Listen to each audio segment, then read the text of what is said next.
আসসালামু আলাইকুম বন্ধুরা, কেমন আছো সবাই? আই হোপ সবাই ভালো আছো। আমিও তোমাদের দোয়া আল্লাহর অশেষ রহমতে ভালো আছি। চলে আসলাম তোমাদের মাঝে আর একটা নতুন ভিডিও নিয়ে। এই দেখো, আদা রসুন পেঁয়াজ মরিচ সব কিছু রেডি করে রেখেছি। গরুর মাংস আর মিষ্টি কচু, সেটাকে ভাপ দিয়ে রেখে দিয়েছি। যে যেখান থেকে বন্ধুরা ভিডিও দিয়েটা দেখছো, সবাইকে আন্তরিক শুভেচ্ছা আর ভালোবাসা রইল।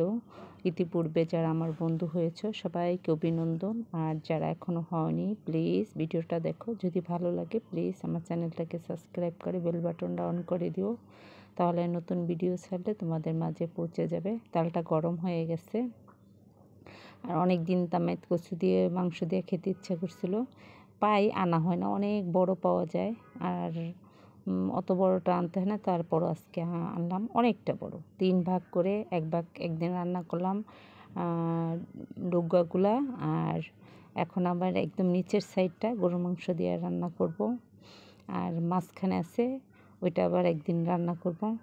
কারণ কচু খাইলে, কচু তরকারি খাইলে কিন্তু অলরেডি বুক গলা জ্বালা পোড়া করে, আর আমার গ্যাস্ট্রিকের তো প্রচুর সমস্যা, যার কারণে যতটা পারি কন্ট্রোল করার, তারপরেও মন চাইলেও না খেয়েও পারছি না। আর মন চাইলে এটা খাওয়ার চেষ্টা করি।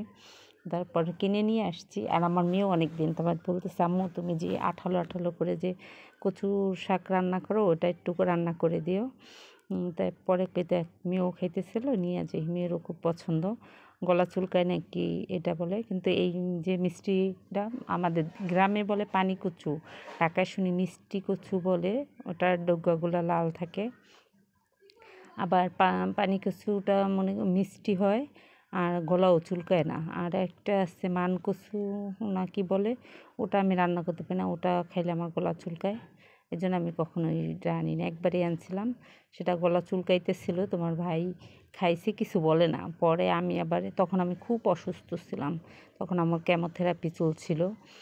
পরে আমি কিছু বলতেছে না, কারণ আমি রেগে যাব সেজন্য। এখন আমি যখন খাইতেছি আমার গলা চুলকাইতেছিল, তা আমি কী ব্যাপার, কিছু বলতেছে না, ছেলে মেয়ে কেউই কিছু কইতেছে না। আমি কয় কেন কেন আমি কি গলা চুলকায় না তোমাকে? গলা তো চুলকাইতেছে, তোমার ভয়ে কিছু কইতেছি না। আমি কি এটা কোনো কথা হইলো নাকি? গলা চুলকায় আর তোমরা বলো না। শোল মাছ দিয়ে রান্না করছিলাম, পরে কি করবো, আমাকে সবাই উঠায় ফেলা, লেবু খাও। আমি তো অস্থির হয়ে গেছি, আর এতক্ষণ তো আমার ছেলে মেয়ে সবাই চুপ করে খাইতেছিল। আমি চিল্লাফাল্লা করলাম, আমি কষ্ট করে রান্না করছি অসুস্থ শরীরে, তারপর আবার বলতেছে গলা চুলকায়।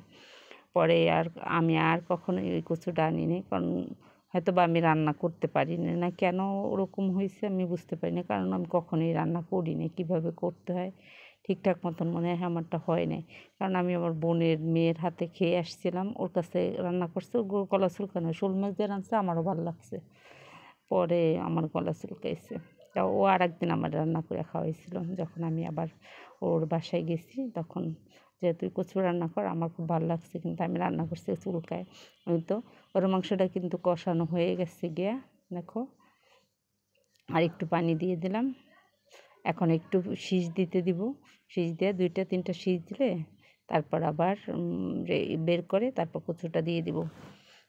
তো দিয়ে দিচ্ছি। যারা ভিডিওটা দেখতে দেখতে এত অনেক দূর চলে এসেছো, লাইক দিতে মনে নেই, প্লিজ আমার চ্যানেলটাকে লাইক দিয়ে দাও, সরি ভিডিওটাকে লাইক দিয়ে দাও। কি বলবো বুঝতে পারি না, উল্টাপাল্টা কথা বলি, কিছু মনে করো না তোমরা। আর একটা রিকোয়েস্ট থাকবে, নতুন যারা আমার ভিডিওতে আসো, অনেক আমার ভিডিওর নিচে কমেন্ট করে যাও বন্ধু হয়ে গেছি, ভালোবাসা দিয়ে গেছি, প্লিজ দয়া করে এই কথাটা বলবা না। যা বলতে ইচ্ছা করে পোস্টের নিচে লিখে দিয়ে যাও। আমি আবারও বলি, আমাকে যে কেউ যদি এভাবে লিখে দিয়ে যায়, তাহলে আমি তাকে কখনোই ব্যাক দিব না। সে তাকে আমি কখনোই বন্ধু করব না, আর তার ভিডিওতে আমি যাব না, কারণ আমার ক্ষতি যে করবে তারটা আমি কখনোই দেখব না।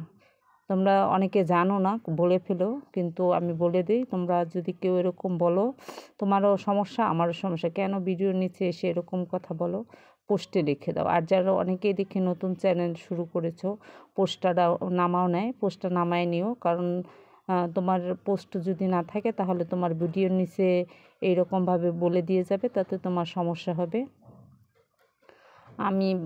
আমি যাই না। অনেকে হয়তোবা তা তো ভিডিও আমার বন্ধু তুলে নেয়, তাতে আমার কিছু আসে যায় না। কারণ আমার ক্ষতি করে আমাকে বন্ধু করবে এমন বন্ধু আমার দরকার নেই। আমি অত বন্ধুর না, আস্তে আস্তে আমারটা বাড়বে এটাই ভালো।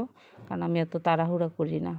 আমি আস্তে আস্তে দেখব, আস্তে আস্তে আর সবার কাছে রিকোয়েস্ট করব, যাদের লাইভে আগে যাইতাম এখন আমি যাই না। কারণ আমার শারীরিক অসুস্থতার কারণে আমি কারো লাইভে এখন যাই না। কারণ মোবাইল অন রাখতে হয়, মাঝে মাঝে কমেন্টও করতে হয়, মোবাইলের কাছে বেশি সময় থাকতে হয়, মাথায় একটা টেনশন থাকে। আর আমি এই টেনশনটা নিতে পারি না, যার কারণে আমার মাথায় প্রচণ্ড মানে যন্ত্রণা শুরু হয়, মাথা ঘুরতে থাকে। আর আমার শারীরিক অবস্থা অনেকেই জানো আমার কী সমস্যা। আমার পক্ষে ওই টেনশন নেওয়াটা একেবারেই যাবে না। ডাক্তার সম্পূর্ণভাবে নিষেধ করে দিয়েছে আমাকে। যার কারণে আমি কারো লাইভে যাই না। যতটুকু পারি ভিডিও দেখি। এখন আমার ভিডিওতে ভিউ ওরকম হয় না, আগেও হয় নাই, এখনও ওরকমই আছে, কিন্তু আমি সবার ভিডিও দেখি। আর সবাইকে সরি বলবো, ভিডিওতে আমি সম্পূর্ণভাবে তোমাদের ভিডিও বসে বসে দেখতে পারি না। আমি আমার 4টা 5টা যার যেই কটা আইডি দিয়ে দেখি একসাথে ওপেন করে রাখি, রেখে আমি কমেন্ট করে আমি আমার কাজ করতে থাকি। কারণ তোমাদের মতন আমি অতটা সুস্থ না যে আমি তোমাদের মতন বসে দেখে আমি বিস্তারিতভাবে কমেন্ট করব। তোমরা রাগ করো না।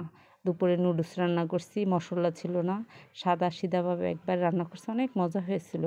আমি এই কোকোলা নুডলসের একসাথে যে 4টা পাওয়া যায় ওগুলো আনছি, কিন্তু এটার ভিতরে মশলা কেন ছিল না আমি জানি না, ভুলে নাকি জানি না।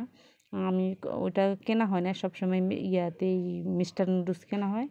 কিন্তু ওইভাবে রান্না করলাম, মশলাও আবার ম্যাগি আমি আইনা নিছিলাম, কিন্তু সেটা খুঁজে পাইনি। পরে মশলা ছাড়াই রান্না করছি, খুবই মজা হয়েছে। আমি কখনোই অতগুলো নুডলস খাই না, আমার অত নুডলস পছন্দও না। কিন্তু সেদিনকে খুব ভালো লাগছিল। এখন ক্ষুধা লাগছিল দেখে না কি জানি না, তোমাদের সাথে কথা বলতে বলতে কিন্তু আমার তরকারিটা হয়ে গেছে গা। দেখো কত সুন্দর একটা কালার হয়েছে, মাংসও সিদ্ধ হয়ে গেছে গা, আর কচুটাও সিদ্ধ হয়ে গেছে। আর এই গোড়ার দিকের কচুটা একটু শক্ত শক্ত থাকবে, একদম গলে যাবে না। যার কারণে কোনো ভয়ের কারণে এটা গলা একদমই চুলকাবে না। আমার মেয়ে ধরে সবার আগে আমার মেয়েই খাইছে, খাইতে যা বলতেছে আম্মু চুলকাবে, আমাকে না চুলকাবে না, তুমি খাও। পরে আমরাও খেয়েছি, চুলকানো। কিন্তু দুঃখের বিষয় হলো পরের দিন অনেকখানি তরকারি ছিল, জাল দিতে ভুলে গেছিলাম, তা আমার তরকারিটা নষ্ট হয়ে গেছে, ফেলে দিতে হয়েছে। আমার খুব খারাপ লাগছে যে আমার এত শখের তরকারি নষ্ট হয়ে গেল। এই তো এখন আবার আমি একটু লবণটা কম হয়েছে, লবণ দিয়ে দিচ্ছি, জিরার গুঁড়া দিয়ে দিচ্ছি, আর একটু হালকা আর একটু গরম মশলা আমি নামানোর আগ দিয়ে দিচ্ছি।